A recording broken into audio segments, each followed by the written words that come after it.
Good afternoon, everyone. We've got quite a big take-up for this session today, so happy Housing Day to everyone. Got a lot of staff on the session, which I think is quite telling in terms of the nature of the subject matter. I think for Scottish Housing Day, particularly at this time and point, tenancy sustainment's an interesting issue because I think it's really an area that reflects the changes we've seen in society over recent years, and it's certainly an area which is having a big impact on us as landlords and on our service provision. So I think it's good to take time out to have a wee look through that. And today I'm hoping to sort of generate discussion. So I've got slides that I'm going to go through, and if anybody wants to ask questions or have a bit of discussion at any point, then please just come off mute and shout out, because I'm not maybe going to be, I can't see everyone.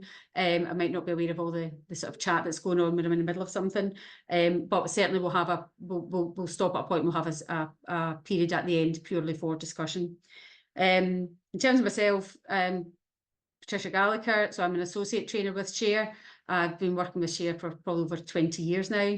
But I worked in housing for over, don't know how many years, over 30 years, let's just call it that. Stop there. That'll do. And working as director of a small community-based association at the present time. So worked in all areas of housing management, maintenance, and being a committee member on several occasions and things like that. So quite a wide experience there. So there's too many people on today for us to do wider introductions, but I'm sure if anybody wants to know who else is here, Chair could facilitate that with a copy of the delegate list, perhaps, if everyone's in agreement to that. Just if you want to, catch up with anyone who's been making any comments or has ideas to share or anything like that. Let's see if we've got something in the chat already. I'll just check it. No questions in the chat. That's fine. Yeah. Okay, so just going to start off with the sort of basics of tenancy sustainment, if my slides will work. Okay, can everyone see that okay? I seem to have lost everyone from my screen. Yeah, we can see them all good. Yeah. Okay. We can see it. Okay, that's great. Okay, so one of the main definitions of tenancy sustainment is about preventing a tenancy coming to a premature end by providing necessary information, advice, support for tenants to be able to maintain their tenancies.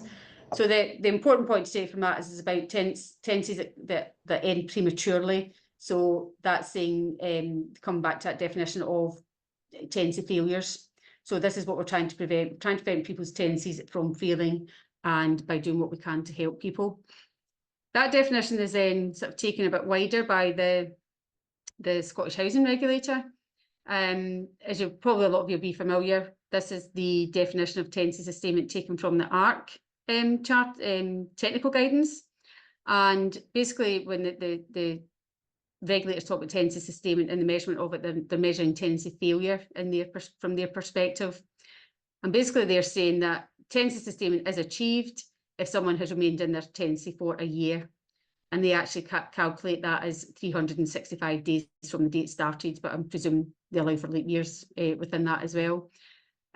So to the regulator then, a tenancy has not come to a premature end if it's lasted more than a year, which Shelter doesn't have that, obviously, share that sort of time scale as such. It's just like any premature end. And I think, I think we would all perhaps agree that a year in a tenancy is not an awful long time for anyone. And quite often we're finding that issues we're dealing with in terms of tenancy sustainment it's quite often people who've been there longer term. So it's not necessarily all new tenants, which is kind of a more what the regulator's definition is looking at. And again, I've just put down there as well the things that are excluded from that calculation of tenancy sustainment from the regulator, which you can have a look at later if you get a copy of the slides.